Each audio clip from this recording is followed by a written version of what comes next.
Je ne peux imaginer combien ça coûterait. À la croix, il a pris ta place. Oui, Jésus s'est donné. Je ne peux imaginer combien ça coûterait. À la croix, il a pris ma place. Un Dieu s'est donné. Oui, il a pris ma place. Oh, il a pris ma place. Il a pris ma place. Oh, il a pris ma place. Il a pris mon rejet. Bien-aimés, je vous salue dans le beau précieux nom de notre Seigneur Jésus. Nous sommes à notre deuxième jour aujourd'hui. La puissance dans le sang de Jésus. Sois fortifié en Jésus. Il y a souvent des hauts et des bas. Mais je veux te dire que le Seigneur est ta force. Il t'aime. Il est là près de toi.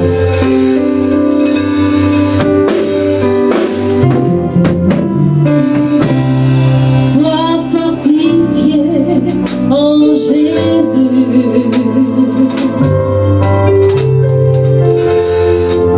Et sois renouvelé en Jésus.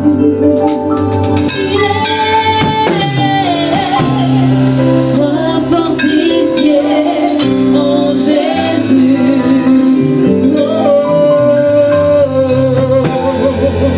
Et sois renouvelé en Jésus.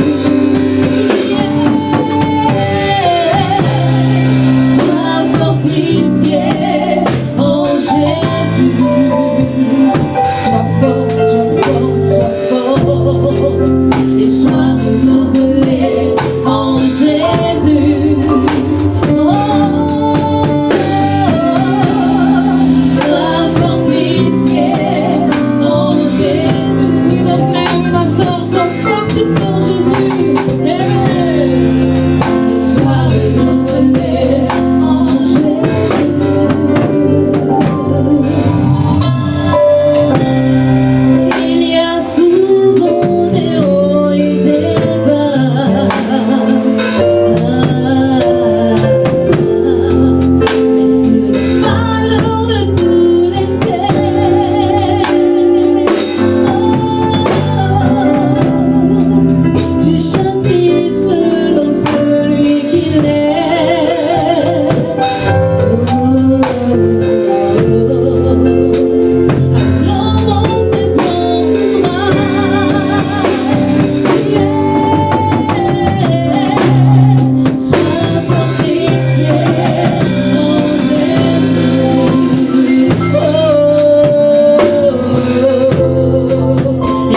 Alléluia. Amen. Mon frère, ma soeur, sois fortifié en Jésus. Amen. Je veux t'inviter à te tenir debout et dire que Jésus s'est levé pour toi.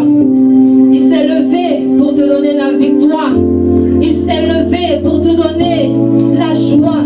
Il s'est levé pour te bénir. Alors lève-toi et confesse cela avec moi. Amen. Alléluia. Jésus s'est levé pour toi, pour te donner la victoire.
est merveilleux.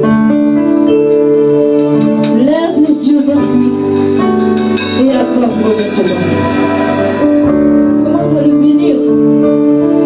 Il a dit, là où nous trois sont assemblés en son nom est présent. De chez toi, avec ta famille, tes enfants autour de toi, levez les yeux vers l'Éternel, parce qu'il est là.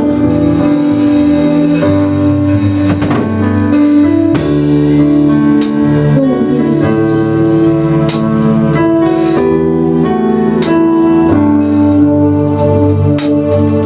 quand je vois la gloire de mon Jésus, quand je vois la gloire de mon Jésus, quand je vois la gloire de mon Jésus, je me demande, oh Jésus, oh, qui est comme toi? Qui est comme toi, Jésus, oh, qui est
à Dieu, je vous salue, chers frères et sœurs de l'église baptiste de Cocody Mermoz et ses annexes à Yopougon et à Faya Laurier. Que le Seigneur vous bénisse. Nous sommes dans cette semaine spirituelle dont le thème est la puissance du sang de Jésus. Avant-hier, nous étions en prière et hier, nous avons commencé l'enseignement proprement dit avec le pasteur Ayetouali et son assistant. Donc nous allons continuer aujourd'hui. Ce 8 avril 2020, nous allons continuer aujourd'hui cet enseignement.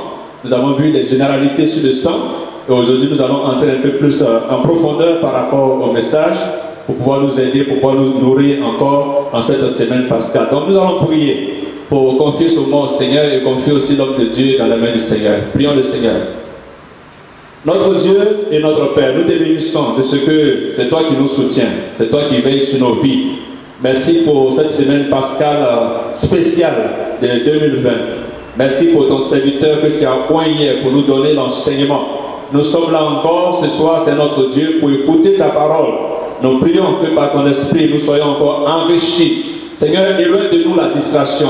Éloigne de nous tout ce qui peut nous empêcher de comprendre, de saisir le sens profond de ce message qui doit nous transformer dans notre vie et en tant que communauté. Nous te bénissons et nous te louons au nom de Jésus. Amen. Nous allons donc laisser la parole au pasteur Aye pour ce deuxième jour, que le Seigneur puisse le renouveler et le bénir. Pasteur Aye, vous avez la parole.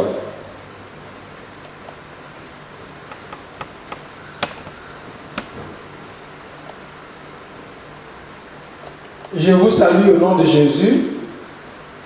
C'est un plaisir pour moi de vous retrouver après la session d'hier. J'espère que vous en avez fait bon usage, surtout de l'enseignement, et vous avez reconsidéré votre position par rapport au sang. Comme promis, aujourd'hui, nous parlerons du sang de Jésus, de la puissance du sang de Jésus. Et demain, nous verrons comment utiliser le sang de Jésus, comment faire référence au sang de Jésus dans notre foi, dans notre adoration, dans nos prières. Aujourd'hui, nous allons voir la puissance du sang de Jésus, ce que le sang de Jésus est capable de faire. Nous allons voir comment le sang de Jésus est unique en son genre et qu'il peut faire au-delà de ce que fait n'importe quel autre sang. Si le sang de Jésus n'est pas fait plus que les autres sangs,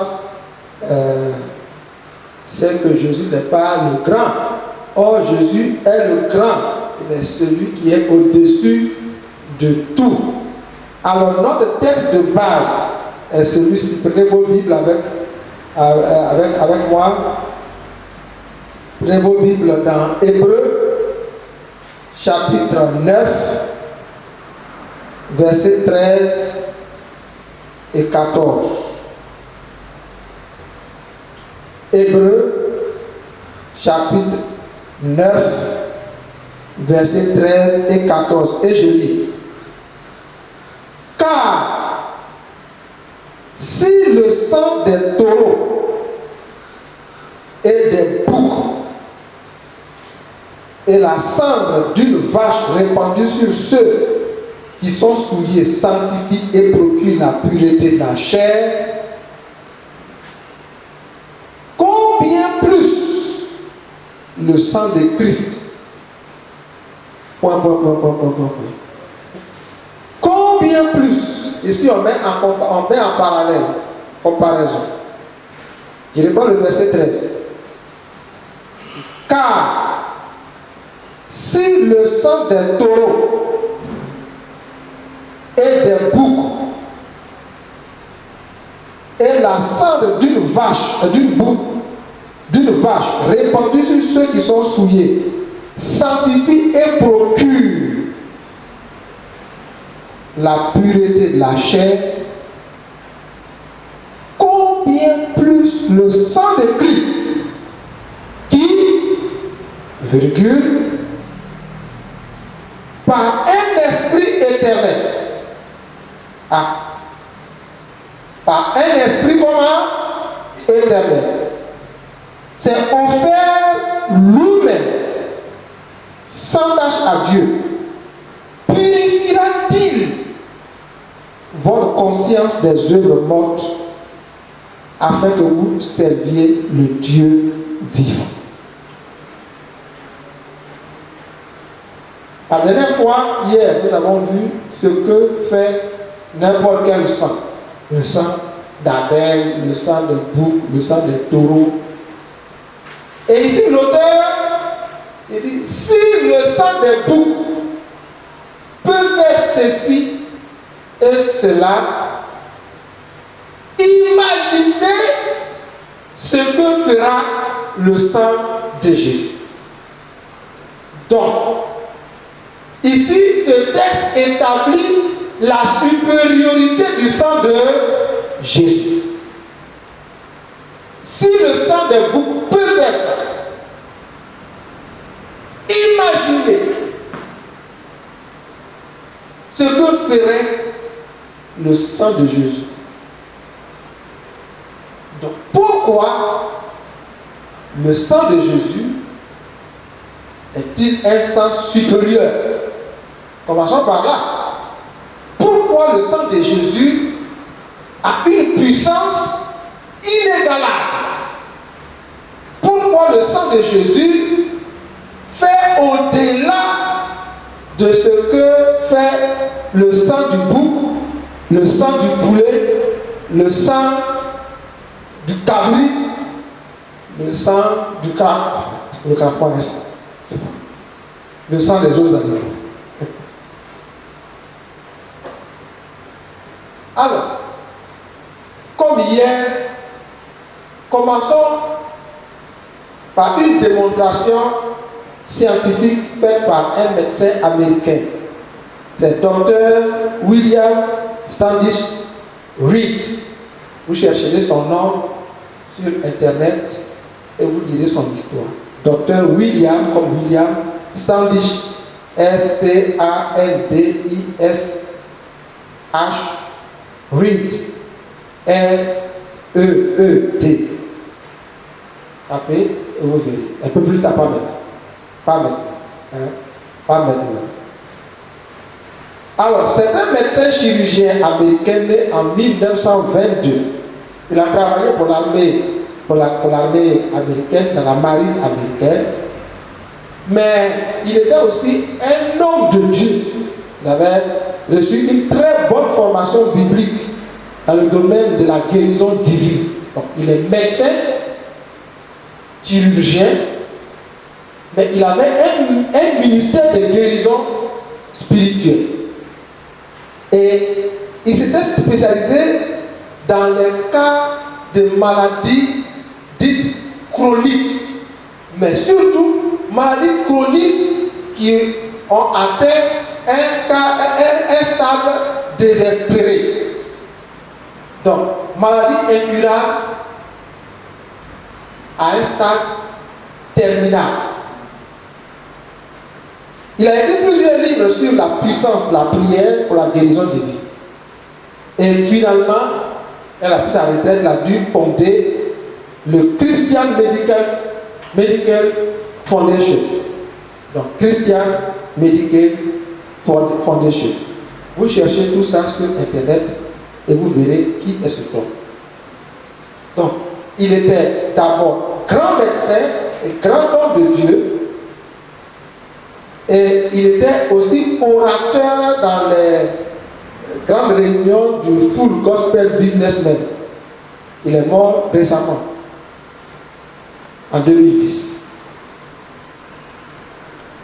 Il est mort en 2010. Alors c'est lui qui a expliqué que l'ovule de la femme en lui-même ne contient pas de sang, l'ovule. Quand la femme ovule, cet ovule ne contient pas de sang en lui-même. De même que le spermatozoïde, dans le sperme, il n'y a pas de sang.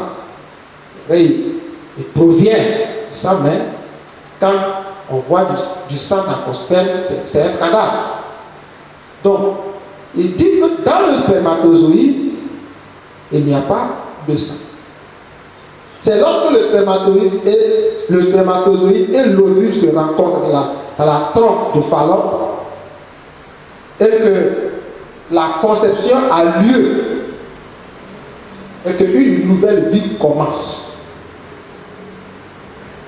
Donc, les deux qui se rencontrent n'ont pas de sang. Le spermatozoïde n'a pas de sang et l'ovule n'a pas de sang. Alors, il a expliqué que les codes génétiques dans le sang de cette nouvelle vie, c'est-à-dire de l'enfant qui va naître, sont hérités à la fois du père et de la mère, et son groupe sanguin est déterminé par la combinaison des éléments génétiques de l'œuf et du spermatozoïde au moment de la conception. Donc, le bébé à naître est par la suite protégé dans le placenta et il est protégé contre tout flux sanguin de sa mère dans le fœtus. Donc, docteur William explique que dans le cas de Jésus, il n'y a pas un spermatozoïde qui est venu croiser l'œuf de Marie. Donc, c'est même pas sûr que l'œuf ou l'ovule de Marie soit entré en ligne de compte. Même s'il était entré en ligne de compte, il ne contient pas de sang. Alors, il dit ceci. C'est donc pas une conception normale. La conception de Jésus n'est pas une conception normale, comme notre conception où un spermatozoïde a fécondé un œuf. C'est le Saint-Esprit qui a couvert Marie de sa force, de son nom. Et donc, la conception de Jésus est un acte surnaturel de Dieu qui a semé la vie de son Fils déjà existant dans le sein de Marie, en dehors d'une rencontre normale d'un spermatozoïde et d'un ovule. Parce que le Saint-Esprit, les ovules ne sont pas fécondés par le Saint-Esprit. Les ovules sont fécondés par le spermatozoïde. Or, dans le cas de Jésus, il n'y a pas eu de spermatozoïde.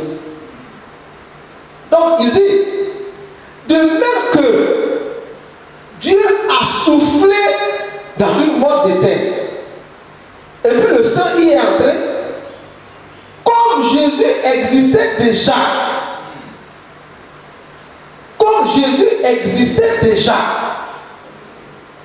parce que Jésus lui-même le dit dans Jean, chapitre 17, verset 5, voici ce que Jésus dit. Chapitre 17, verset 5. Il dit, et maintenant, toi, Père, glorifie-moi auprès de toi-même de la gloire que j'avais auprès de toi avant que le monde soit. Donc, Jésus existait avant de naître. Donc, le Saint-Esprit n'a fait que placer Jésus, déjà existant, dans le sein de Marie. Aucun spermatozoïde n'est entré en ligne de compte. C'est même pas sûr que l'ovule de Marie soit entré en ligne de compte. Même si l'ovule de Marie était entré en ligne de compte, l'ovule ne contiendra pas de sang. Ce n'est pas Marie qui a produit Jésus. Amen. Jésus a été semé dans le corps de Marie. Donc, pour employer un terme, il y a des termes que j'emploie, je les mets entre guillemets. Aujourd'hui, on parle avec cette pratique qui ne respecte pas souvent l'éthique On parle de mères porteuses. De mères porteuses. Donc, on pourrait dire que Marie a juste été une mère porteuse. Parce que Jésus existait. On l'a seulement déposé dans le sein de Marie. Elle l'a développé. Il est né. Et même, comme dit le docteur William, quand l'enfant est dans le placenta, il est protégé de tout flux sanguin. Donc, le sang de Marie n'aurait pas affecté Jésus sur cette démonstration. Sinon, d'une manière générale, comme on l'a vu de 9 fois, le sang de n'importe qui porte la vie. Si le sang fait l'expiation, si le sang part, si le sang est nécessaire pour conclure l'alliance, si le sang protège, et si le sang est vengé et réclamé, qu'en serait-il du sang de Jésus qui n'est pas affecté par un héritage adamique? Alléluia. Si le sang d'un bouc peut faire ce dont on a parlé, c'est pas dans le texte de base, on dit si le sang d'un bouc a pu faire ça, le sang de Jésus va faire plus. Le sang de Jésus ne peut pas être au même niveau que le sang des boucs. Pas possible. Donc, on a déjà vu que le sang des boucs fait craindre. Dans tout l'Ancien Testament, c'était le sang des boucs et des animaux. Les autres animaux, des bœufs, tout ça. Il y a eu des résultats fantastiques. Les gens étaient purifiés de leurs souillures. Les gens étaient réconciliés avec Dieu. Maintenant, si le sang des boucs peut faire ça, et si le sang d'Abel parle, alors Abel avait un sang d'héritage adamique. Si le sang d'Abel a été vengé, si le sang d'Abel parle jusqu'aujourd'hui, si le sang des boucs et des bœufs et des oiseaux a apporté la purification, et le sang de Jésus, dont il est dit c'est le précieux sang de Jésus. Alors on va voir, comme on a vu hier pour le sang ordinaire, on va voir ce que fait le sang extraordinaire, le sang supérieur, le sang de Jésus. Comme, on va suivre la même procédure que hier. Hier, nous avons vu que le sang, la vie est dans le sang. La vie aussi est dans le sang de Jésus. Mais,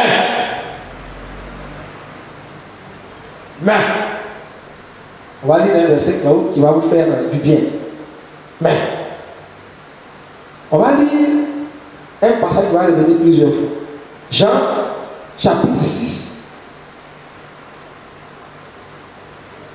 verset 53 à 57. Jean, chapitre 6, verset 53 à 57. Jésus leur dit, en vérité, je vous le dis, si vous ne mangez la chair du Fils de l'homme et si vous ne buvez son sang, vous n'avez pas la vie en vous-même. Celui qui mange ma chair et qui boit mon sang a la vie. Quel mot vous voyez à la suite? Éternelle. Et je me ressusciterai au dernier jour. Car ma chair est vraiment une nourriture et mon sang est vraiment un breuvage. Celui qui mange ma chair et qui boit mon sang demeure en moi et je demeure en lui. Comme le Père qui est vivant m'a envoyé et que je vis par le Père, ainsi celui qui me mange vivra par moi. Qu'est-ce que je veux faire retenir, ressortir et retenir? S'il est vrai que dans tout sang, il y a la vie. Le texte que nous venons de lire dit que la vie éternelle est dans le sang de Jésus.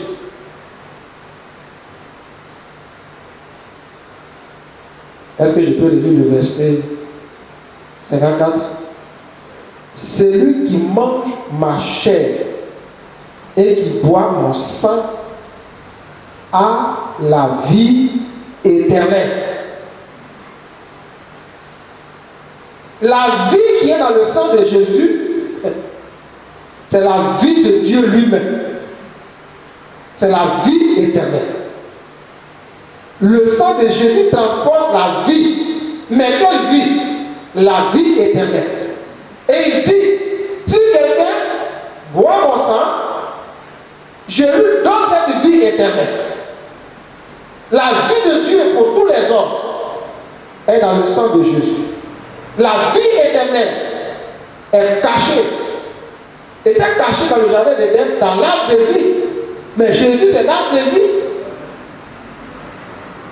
Quand Adam et Ève ont péché, Dieu a dit, maintenant qu'ils sont comme nous, empêchons-les de tendre la main et de manger du fruit de l'arbre de vie et de vivre éternellement. Mais Jésus dit, celui qui me mange, celui qui boit mon sang, il a la vie éternelle. Donc, on voit déjà la supériorité du sang de Jésus sur le sang des boucs et des autres animaux. La vie est dans le sang, mais la vie éternelle est dans le sang de Jésus, selon la Bible. Ensuite, nous avons vu que le sang part. Vous vous rappelez, non? On a vu hier que le sang part dans Genèse chapitre 4, verset 10. On a dit que Dieu a dit à Caïn que la voix du sang de ton frère crie jusqu'à moi. Dans Hébreux, chapitre 12, verset 24, on a le parallèle. Donc, on fait un parallèle entre le sang ordinaire et le sang de Jésus. Premier parallèle, le sang ordinaire contient la vie. Le sang de Jésus contient la vie, mais la vie éternelle. Selon Jean chapitre 6, verset 53 à 57. C'est pourquoi Jésus a dit que nous avons la vie éternelle par son sang. Et j'ai rédigé ça tout à l'heure. Nous avons la vie éternelle par son sang. Pour ceux qui viennent de nous prendre en marche, on va dire ça tout à l'heure. Alors, deuxième parallèle, dans Genèse chapitre 4, verset 10, nous avons vu que le sang d'Abel part. Dans Hébreux chapitre 11, verset 4, le sang d'Abel part. Mais dans Hébreux chapitre 12, dans Hébreux chapitre 12,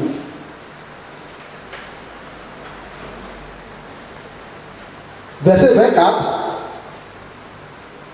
il est dit, et j'écris, de Jésus, qui est le médiateur de la nouvelle alliance, et du sang de l'aspersion, qui parle mieux que le sang d'Abel.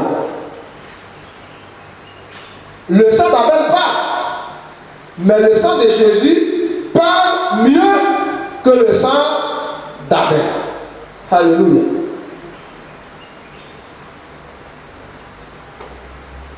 Le sang de Jésus parle mieux que le sang d'Abel. Et que dit le sang de Jésus? Le sang de Jésus, pendant que le sang d'Abel criait et accusait Caïn, le sang de Christ crie miséricorde, pardon, faveur, compassion. Le sang de Christ réclame la faveur de Dieu sur tous les hommes. C'est pourquoi Jésus est présenté comme l'agneau de Dieu qui ôte le péché du monde.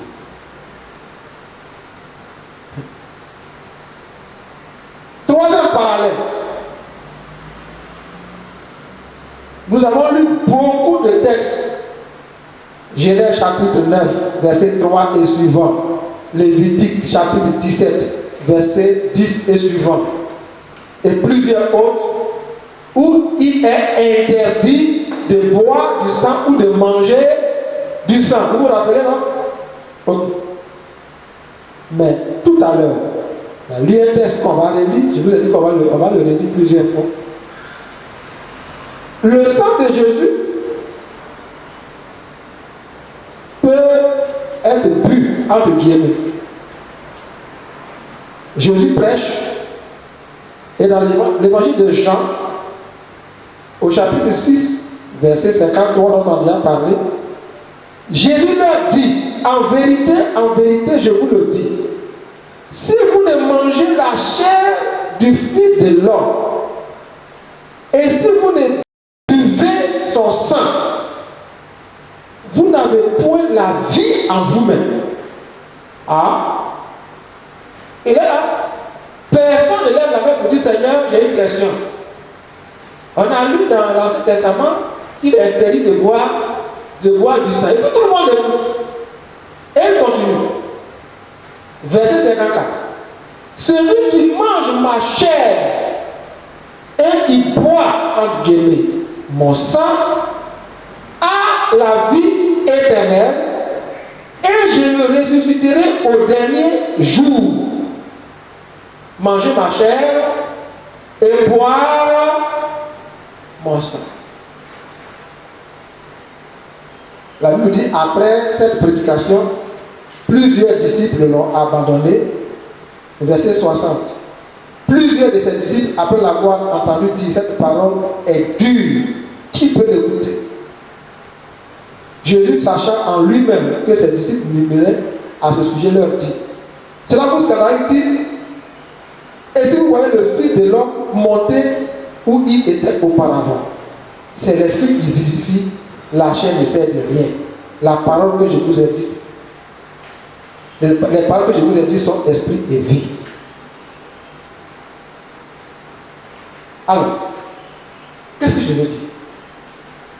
Plusieurs disciples l'ont abandonné parce qu'ils avaient toujours lu qu'on ne mange pas du sang, qu'on ne boit pas du sang. Et aujourd'hui, Jésus leur dit, si vous ne buvez pas mon sang, vous n'aurez pas la vie éternelle. Parce que la vie éternelle est dans mon sang. Plusieurs l'abandonnent, ils se tournent vers les apôtres et leur demandent, et vous? Verset 66. Dès ce moment, plusieurs de ses disciples se retirèrent et ils n'allaient plus avec lui. Jésus donc dit aux 12, et vous, ne voulez-vous pas vous en aller aussi? Simon Pierre lui dit, Seigneur, à qui d'autre irons-nous? Tu as les paroles de la vie éternelle. Bien-aimés frères et sœurs, Jésus dit, son sang est un breuvage. Si les autres sangs ne peuvent pas être bu, lui, son sang peut être bu parce que son sang contient la vie éternelle. En cela, son sang est au-dessus des autres sangs ou de tout autre sang. C'est pourquoi le jour où il a institué la Sainte Seine, dans Matthieu chapitre 26, au verset 27, le jour où il a institué la Sainte Seine, voici ce qu'il a dit. Matthieu 26, verset 27. Il prit ensuite la coupe et après avoir rendu grâce, il a leur donné en disant, buvez-en tous, car ceci est mon sang, le sang de l'alliance qui est répandu pour beaucoup pour le pardon des péchés. Prenez et buvez, ceci est mon sang. Jésus dit qu'on peut boire, entre guillemets, son sang, et que son sang apporte la vie éternelle. Son sang contient la vie éternelle. La foi en son sang apporte la vie éternelle, communique la vie éternelle.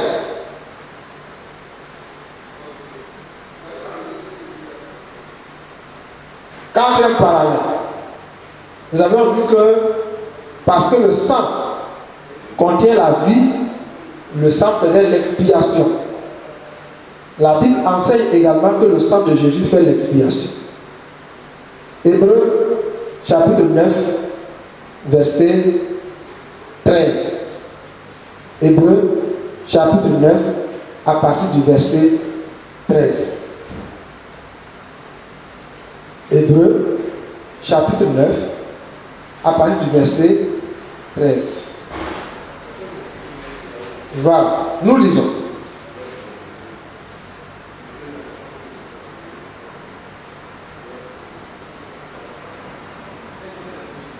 Car, c'est un texte de base, hein? Car si le sang des boucs,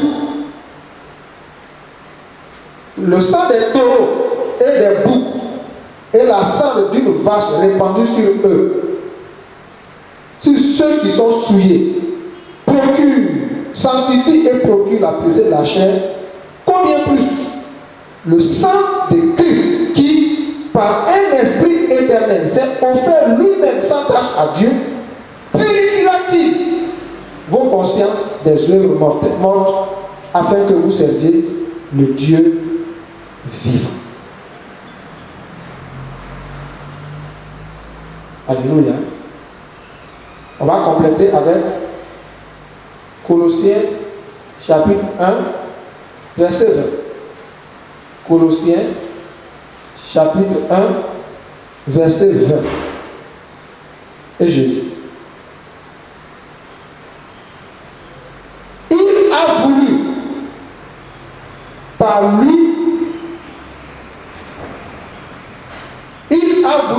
lui tout réconcilier avec lui-même, tant ce qui est sur la terre que ce qui est dans les cieux, en faisant la paix par lui, par le sang de sa croix. Et puis terminons par Éphésiens chapitre 2 verset 13. Et puis je vais donner un petit commentaire. Éphésiens chapitre 2 verset 13. Éphésiens chapitre 2 verset 13 dit ceci. Mais maintenant, en Jésus-Christ, vous qui étiez jadis éloignés, vous avez été rapprochés par le sang de Christ. Vous qui étiez éloignés, vous avez été rapprochés par le sang de Christ. Alors, je le disais hier, le problème de l'homme, depuis la désobéissance d'Adam et d'Ève, c'est la séparation d'avec Dieu. Quand l'homme a péché, d'abord, l'homme lui-même s'est éloigné de Dieu. Il s'est caché dans les arbres du jardin. Mais quand Dieu est venu, qu'ils se sont entretenus, Dieu a chassé l'homme de sa présence. Dieu a chassé l'homme et il a chassé du jardin. Donc depuis, l'homme est séparé de Dieu, comme nous l'avons vu dans Ésaïe 59, où il est écrit, non, la main de l'Éternel, verset 1, non, la main de l'Éternel n'est pas trop courte pour sauver, ni son oreille trop dure pour entendre. Mais ce sont vos crimes qui mettent une séparation entre vous et votre Dieu. Ce sont vos péchés qui vous cachent sa face et l'empêchent de vous écouter. Car vos mains sont souillées de sang et vos doigts de crime, vos lèvres profèrent le mensonge, votre langue fait entendre l'iniquité. Nul ne se plaint avec justice, nul ne plaide avec droiture. Ainsi de suite. Donc notre grand problème, c'est la séparation d'avec Dieu à cause du péché. Mais la Bible dit que ce problème a été réglé par le sang de Jésus. Le sang de Jésus non seulement efface nos péchés, fait l'expiation, mais nous réconcilie avec Dieu. Ah, c'est très important. Le sang de Jésus, non seulement efface nos péchés, mais nous rapproche de Dieu. Éphésiens 2, verset 9, que nous avons lu, dit ceci. Mais maintenant, en Jésus-Christ, vous qui étiez jadis éloignés, vous avez été rapprochés par le sang de Christ. Et Colossiens, chapitre 1, verset 20, dit: il a voulu par lui tout réconcilier avec lui-même, tant ce qui est sur la terre que ce qui est dans le ciel, dans les cieux, en faisant la paix par lui, par le sang de la croix. Le sang de la croix réconcilie le ciel et la terre. Le sang de Jésus réconcilie le ciel et la terre. Mais le sang de Jésus ne fait pas juste l'expiation. Je vous ai dit hier que le sang des animaux couvrait le péché et empêchait Dieu de le voir. Le sang de Jésus va au-delà parce qu'il est plus puissant. Dans 1 Jean chapitre 3, dans 1 Jean chapitre 3, qu'est-ce que nous lisons? 1 Jean chapitre 3, verset 5.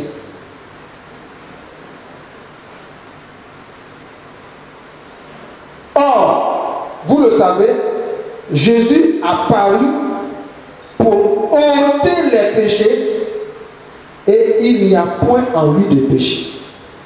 Jésus a paru pas pour couvrir les péchés, pas pour empêcher Dieu de voir ton péché, mais Jésus a paru pour ôter le péché, pour enlever le péché, pour extirper le péché, pour détruire le pouvoir du péché. Alléluia. Le sang des animaux couvre le péché. On n'est pas comme le péché est là, le sang de l'animal vient et il couvre. Mais le péché est en dessous. Le sang de l'animal empêche seulement Dieu de voir ton péché. Ton péché est couvert. Et Dieu te regarde d'une manière favorable. Mais le sang de Jésus vient pour ôter le péché. Le péché n'existe plus. Il n'est pas seulement couvert. Et là, dans Hébreux 10, nous avons également la même idée. Allez, trouvez Hébreux chapitre 10. Oh, c'est merveilleux. Ton péché n'est pas seulement couvert. Il est effacé. Comme un tableau qu'on a effacé. Ton péché n'est pas couvert. Avec le sang de Jésus, la puissance du sang de Jésus ôte ton péché. Hébreux chapitre 10.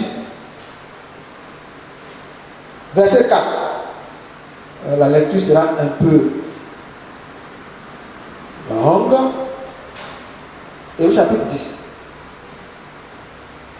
Car il est impossible que le sang des taureaux et des boucs ôte les péchés. C'est pourquoi Christ, entrant dans le monde, dit: tu n'as voulu ni sacrifice ni offrande, mais tu m'as formé un corps.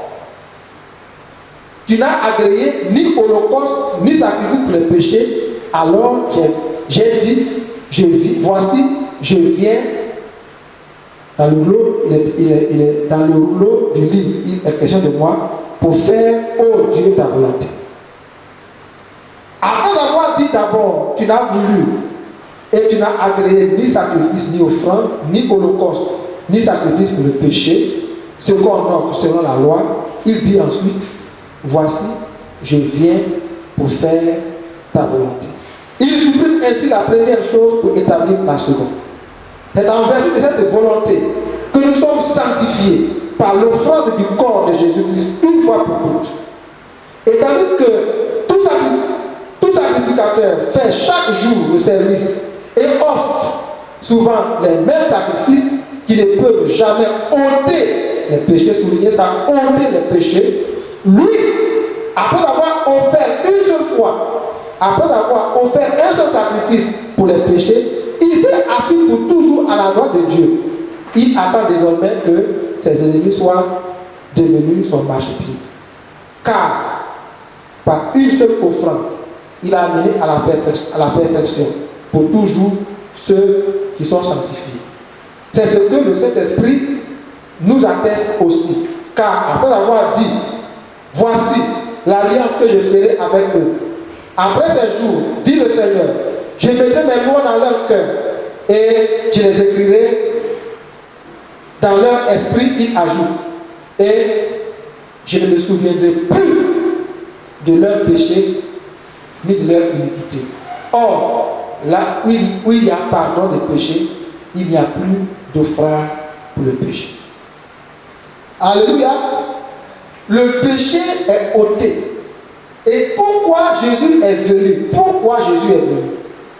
Jésus est venu parce que, au verset 4 de Hébreux 10, il était impossible que le sang des taureaux et des boucs ôte le péché. Or, ce que Dieu voulait que le péché soit désormais ôté.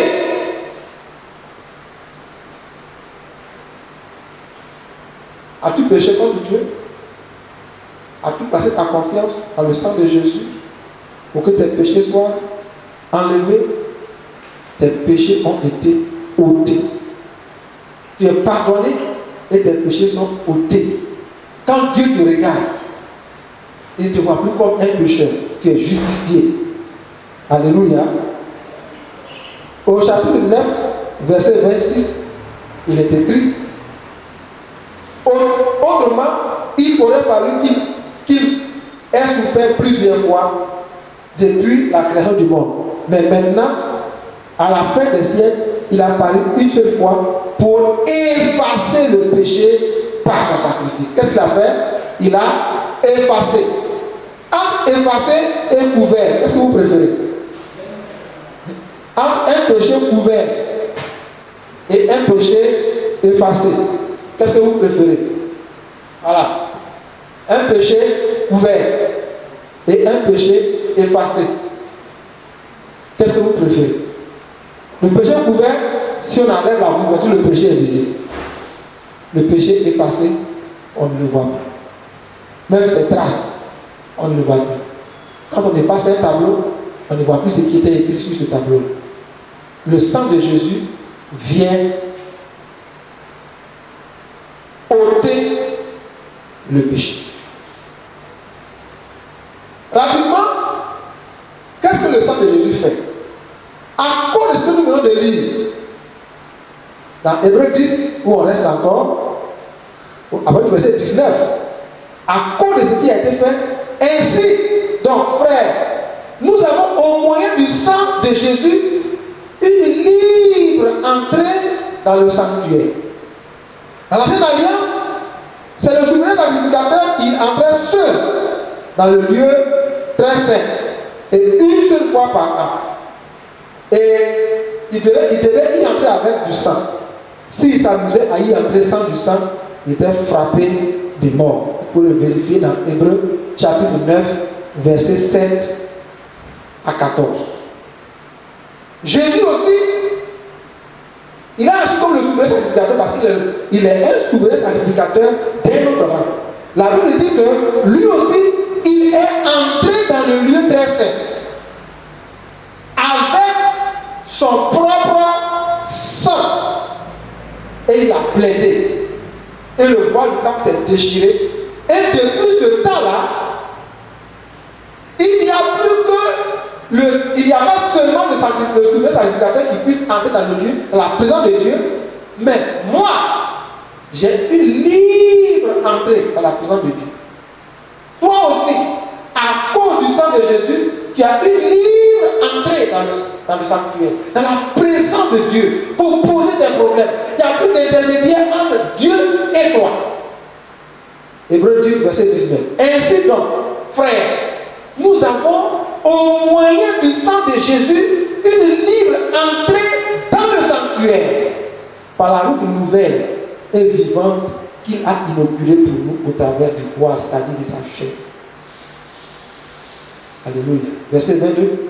Approchons-nous donc avec un cœur sincère, dans la plénitude de la foi, les cœurs purifiés d'une mauvaise conscience et le corps lavé d'une eau pure.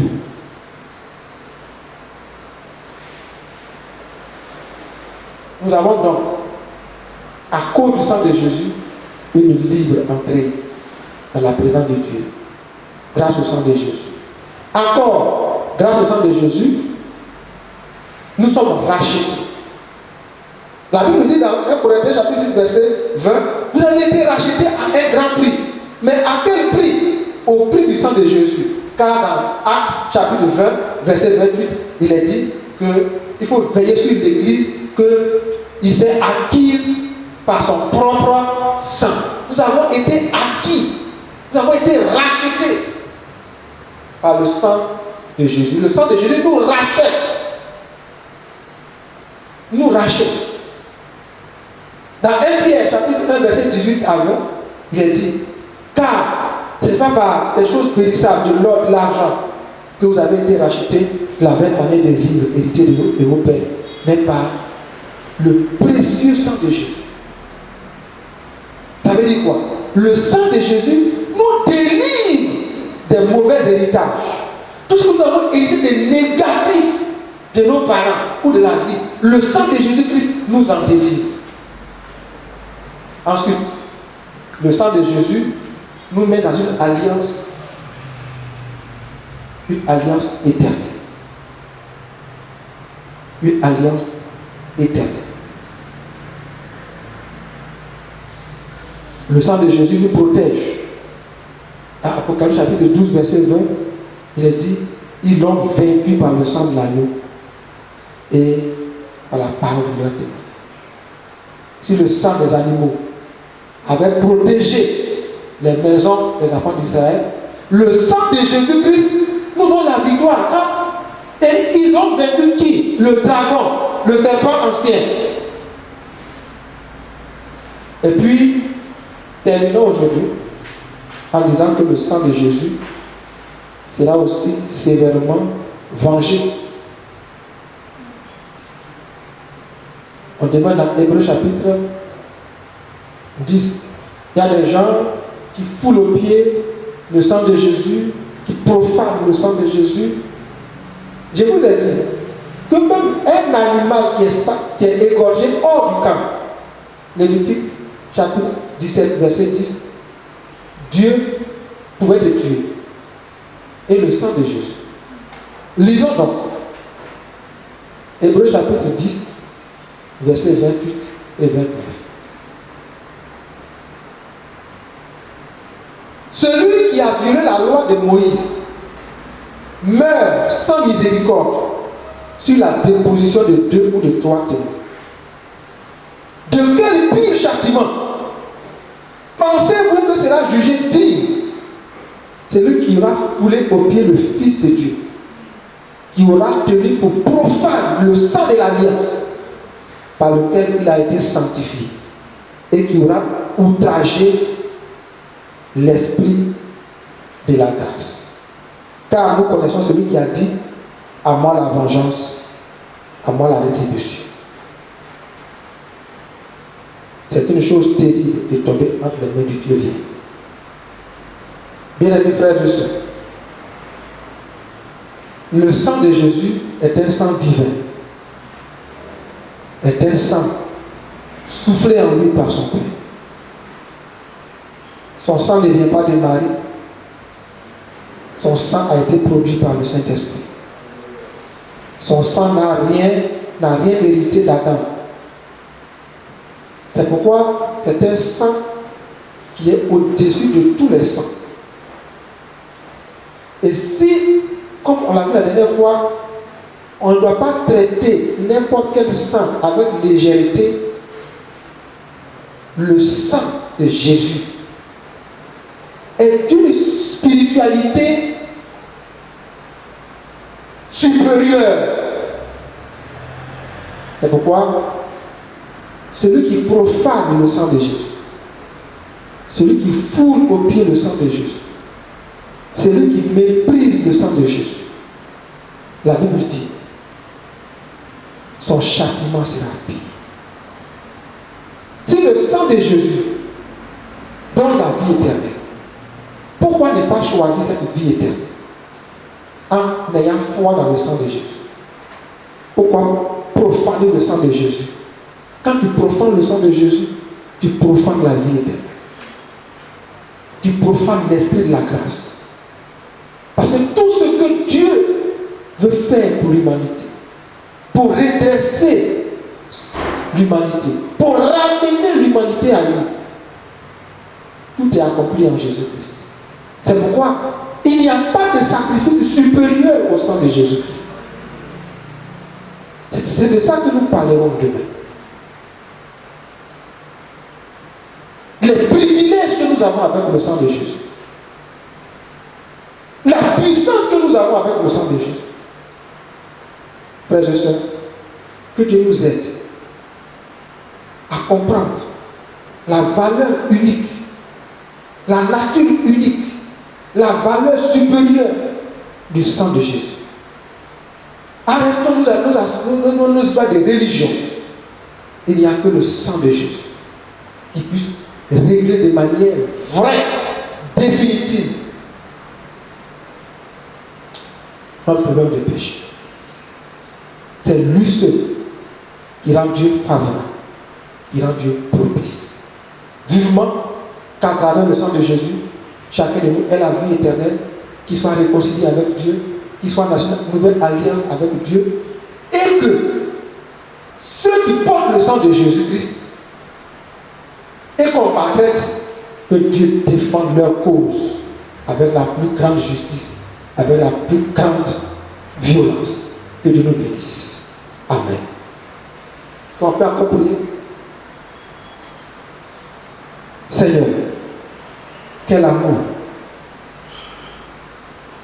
Si le sang des taureaux et des boucs produisait des résultats, sans pouvoir ôter le péché, de procurer une sanctification, combien le sang de Jésus, qui est répandu par un esprit éternel, nous apportera des changements, des transformations, des métamorphoses spirituelles. C'est pourquoi nos yeux sont sur toi. Nos yeux sont sur l'œuvre de Christ accomplie à la croix de Golgotha. Seigneur, si dans le passé nous avions redouté les sacrifices des charlatans contre nos vies, nous les regardons maintenant comme des médiocrités. Pour nous, c'est le sang de Jésus qui parle mieux que le sang d'Abel, qui est notre bouclier. C'est le sang de Jésus qui parle mieux que le sang d'Abel, qui est notre refuge. Que ta grâce soit avec nous. Merci de nous avoir aimés, d'avoir donné le sang de Jésus qui ôte nos péchés, qui ne fait pas que couvrir ou expier, mais qui ôte le péché et qui nous réconcilie avec toi. Que ton nom soit béni. Amen.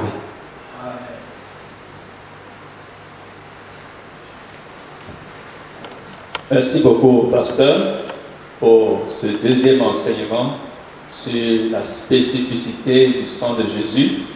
Nous bénissons le Seigneur parce que nous avons été encore nourris, rafraîchis par ces paroles. Et comme je l'ai dit, ça doit nous servir de soutien, de support pour le moment de prière que nous sommes en train d'avoir tout au long de cette semaine, la puissance du sang de Jésus.